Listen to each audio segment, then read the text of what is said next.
നമസ്കാരം, എല്ലാവർക്കും നമ്മുടെ പുതിയ വീഡിയോയിലേക്ക് സ്വാഗതം.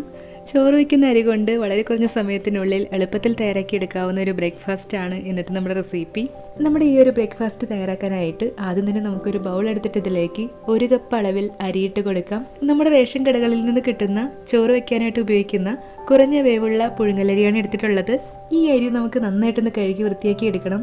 3-4 തവണ നമുക്ക് നന്നായിട്ടൊന്ന് കഴുകി എടുത്തിട്ട് വരാം. കഴുകി വൃത്തിയാക്കി എടുത്ത ശേഷം നമുക്ക് ഇതിലെ വെള്ളമെല്ലാം മുഴുവനായിട്ടൊന്ന് ഒഴിവാക്കിയെടുക്കണം. വെള്ളമെല്ലാം പൂർണ്ണമായും ഒഴിവാക്കിയ ശേഷം ചൂടുകട്ടിയുള്ള ഒരു പാത്രം സ്റ്റൗവിൽ വെച്ചിട്ട് ഈ അരിയെല്ലാം നമുക്ക് ഇതിലേക്ക് ഇട്ടിട്ടൊന്ന് വറുത്തെടുക്കാം. തീയൊന്ന് മീഡിയത്തിലാക്കി വെച്ചിട്ട് അരിയെല്ലാം നന്നായിട്ടൊന്ന് ഡ്രൈ ആയി കളർ ഒരു ലൈറ്റ് ബ്രൗൺ നിറമായി കിട്ടും വരെ നമുക്കിതൊന്ന് വറുത്തെടുക്കാം.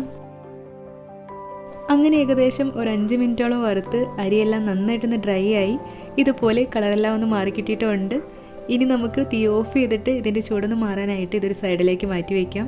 ഇതിൻ്റെ ചൂടൊന്ന് മാറിയതിന് ശേഷം ഇത് നമുക്കൊന്ന് പൊടിച്ചെടുക്കണം. അതിനായിട്ട് അരിയെല്ലാം നമുക്കിതുപോലെ മിക്സിയുടെ പൊടിക്കാൻ ഉപയോഗിക്കുന്ന ഒരു ജാർ എടുത്തിട്ട് ഇതിലേക്ക് ഇട്ട് കൊടുക്കാം. നമ്മൾ പുട്ടിനൊക്കെ പൊടിച്ചെടുക്കുന്ന പോലെ കുറച്ച് തരിയോടെയാണ് ഇതൊന്ന് പൊടിച്ചെടുക്കേണ്ടത്. 1-2 തവണകളായിട്ട് നമുക്കിതെല്ലാം ഒന്ന് പൊടിച്ചെടുത്തിട്ട് വരാം. വളരെ കുറച്ച് സമയം കൊണ്ട് തന്നെ നമുക്കിതെല്ലാം ഒന്ന് പൊടിഞ്ഞു കിട്ടും. അങ്ങനെ നമ്മുടെ അരിയെല്ലാം ഇതുപോലെ ചെറിയൊരു തരിയോടെ തന്നെ ഒന്ന് പൊടിച്ചെടുത്തിട്ടുണ്ട്. ഇനി നമുക്ക് നമ്മുടെ ബ്രേക്ക്ഫാസ്റ്റ് തയ്യാറാക്കാനായി തുടങ്ങാം. അതിനായിട്ട് ചൂടുകട്ടിയുള്ളൊരു പാത്രം സ്റ്റൗവിൽ വെച്ചൊന്ന് ചൂടാക്കിയെടുത്ത ശേഷം ഇതിലേക്ക് 2-3 ടേബിൾ സ്പൂൺ വെളിച്ചെണ്ണ ഒഴിക്കാം. വെളിച്ചെണ്ണ നന്നായിട്ടൊന്ന് ചൂടായതിനു ശേഷം ഇതിലേക്ക് നമുക്ക് 1/2 ടീസ്പൂൺ കടുകിട്ടൊന്ന് പൊട്ടിച്ചെടുക്കാം. ഇനി ഇതിലേക്ക് നമുക്ക് 1 ടീസ്പൂൺ ഉഴുന്നുപരിപ്പ് ചേർത്തിട്ട് ഉഴുന്നുപരിപ്പിൻ്റെ കളറ് ഒരു ലൈറ്റ് ബ്രൗൺ നിറമായി കിട്ടും വരെ ഒന്ന് വഴറ്റിയെടുക്കാം.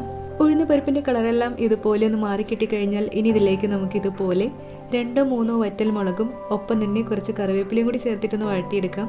ഇനി നമുക്കിതിലേക്ക് ചെറിയൊരു കഷ്ണം ഇഞ്ചി ഇതുപോലെ നീളത്തിൽ അരിഞ്ഞെടുത്ത് ചേർത്തിട്ട് ഇഞ്ചിയുടെ പച്ചച്ചുവയെല്ലാം ഒന്ന് മാറി കിട്ടും വരെ ഒരു മീഡിയം തീയിൽ വെച്ചൊന്ന് വഴറ്റിയെടുക്കാം. ഇഞ്ചിയുടെ പച്ചച്ചുവയെല്ലാം ഒന്ന് മാറിയതിന് ശേഷം ഇനി ഇതിലേക്ക് നമുക്കിതുപോലെ മീഡിയം സൈസിലുള്ള ഒരു സവാള നീളത്തിൽ കനം കുറച്ച് അരിഞ്ഞെടുത്ത് ചേർക്കാം. ഒപ്പം തന്നെ എരിവിനായിട്ടൊരു പച്ചമുളക് കൂടി ചേർത്തിട്ട് ഒരു മീഡിയം തീയിൽ വെച്ച് സവാളയെല്ലാം നന്നായിട്ടൊന്ന് സോഫ്റ്റായി കിട്ടും വരെ ഒന്ന് വഴറ്റിയെടുക്കാം. ഇതിലേക്ക് നമുക്ക് നല്ലൊരു കളറിനായിട്ട് വേണമെങ്കിൽ ഇതുപോലെ ഒരു നുള്ളു മഞ്ഞൾപ്പൊടി കൂടി ചേർക്കാവുന്നതാണ്. അങ്ങനെ നമ്മുടെ സവാളയെല്ലാം നന്നായിട്ടൊന്ന് സോഫ്റ്റായി പച്ചച്ചുവയെല്ലാം ഒന്ന് മാറി കിട്ടിയിട്ടുണ്ട്. ഇനി നമുക്കിതിലേക്ക് 2 കപ്പ് അളവിൽ വെള്ളം ഒഴിച്ച് കൊടുക്കാം. 1 കപ്പ് പൊടിക്ക് 2 കപ്പ് അളവിലാണ് വെള്ളം ഒഴിക്കേണ്ടത്. ഒപ്പം തന്നെ നമുക്കിതിലേക്ക് 1/2 ടീസ്പൂൺ ഉപ്പ് കൂടി ചേർക്കാം. ഉപ്പ് ചേർക്കുമ്പോൾ വെള്ളത്തിൽ ഉപ്പൊന്ന് മുന്നിട്ട് നിൽക്കുന്ന വിധത്തിൽ വേണം ചേർക്കാനായിട്ട്. ഉപ്പ് ചേർത്ത് നന്നായിട്ട് ഇളക്കി യോജിപ്പിച്ചെടുത്ത ശേഷം തീ കൂട്ടി വെച്ച് നമുക്ക് ഈ വെള്ളം ഒന്ന് തിളപ്പിച്ചെടുക്കാം. ഈ വെള്ളം ഒന്ന് തിളച്ച് തുടങ്ങുമ്പോൾ ഇതിലേക്ക് നമുക്ക് 3 ടേബിൾ സ്പൂൺ ചിരകിയ തേങ്ങ ചേർത്ത് ഇളക്കി യോജിപ്പിച്ചെടുത്ത ശേഷം ഈ വെള്ളം നന്നായിട്ടൊന്ന് തിളയ്ക്കാനായി വെയിറ്റ് ചെയ്യാം. വെള്ളം ഇപ്പോൾ നന്നായിട്ടൊന്ന് തിളച്ച് വന്നിട്ടുണ്ട്. ഇനി നമുക്ക് തീ നന്നായിട്ടൊന്ന് കുറച്ച് വെച്ച ശേഷം ഇതിലേക്ക് നമ്മൾ പൊടിച്ച് മാറ്റി വെച്ചിരിക്കുന്ന അരിയുടെ പൊടി ചേർത്തിട്ട് ഇതുപോലെ നന്നായിട്ടൊന്ന് ഇളക്കി യോജിപ്പിച്ചെടുക്കാം. ഇതുപോലെ നന്നായിട്ട് ഇളക്കി യോജിപ്പിച്ചെടുത്ത ശേഷം ഇതൊന്ന് മൂടി വെച്ച് ഏറ്റവും കുറഞ്ഞ തീയിൽ 7-8 മിനിറ്റ് നമുക്കിതൊന്ന് വേവിച്ചെടുക്കാം. നമ്മുടെ കയ്യിലുള്ള അരി അനുസരിച്ച് വേവാനെടുക്കുന്ന സമയത്തിലും കുറച്ചൊക്കെ വ്യത്യാസം ഉണ്ടാവാം. അങ്ങനെ ഒരു 7 മിനിറ്റായി മൂടി തുറന്നപ്പോഴേക്കും ഇതിലെ വെള്ളമെല്ലാം വറ്റി ഇത് നമുക്ക് നന്നായിട്ടൊന്ന് സോഫ്റ്റായി വന്ന് കിട്ടിയിട്ടുണ്ട്.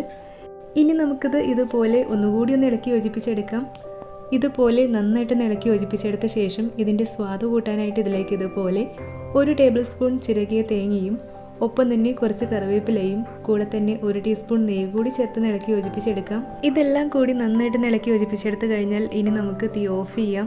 നമ്മൾ ചേർത്ത നെയ്യിൻ്റെയും കറിവേപ്പിലയുടെയും സ്വാദെല്ലാം ഇതിലേക്ക് നന്നായിട്ടൊന്ന് പിടിച്ചു കിട്ടാനായിട്ട് ഇതെല്ലാം ഇതുപോലെ നന്നായിട്ടൊന്ന് അമർത്തി വെച്ച ശേഷം ഒരു 5 മിനിറ്റ് നമുക്കൊന്ന് മൂടി വയ്ക്കാം. 5 മിനിറ്റിന് ശേഷം മൂടി തുറന്ന് ഇതിലെ കട്ടകളെല്ലാം ഉടച്ച് നന്നായിട്ടൊന്ന് പൊടിച്ചെടുത്ത് ഇത് നമുക്ക് സെർവ് ചെയ്യാം. അങ്ങനെ നമ്മുടെ അരി കൊണ്ടുള്ള ഉപ്പുമാവ് ഇവിടെ റെഡി ആയിട്ടുണ്ട്. രാവിലെ എളുപ്പത്തിലൊരു ബ്രേക്ക്ഫാസ്റ്റായും രാത്രി ഒരു സിമ്പിൾ ഡിന്നറായും ഇത് നമുക്ക് സെർവ് ചെയ്യാവുന്നതാണ്.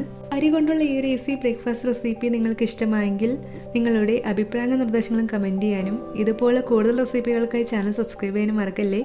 മറ്റു റെസിപ്പിയുമായിട്ട് ഉടനെ കാണാം.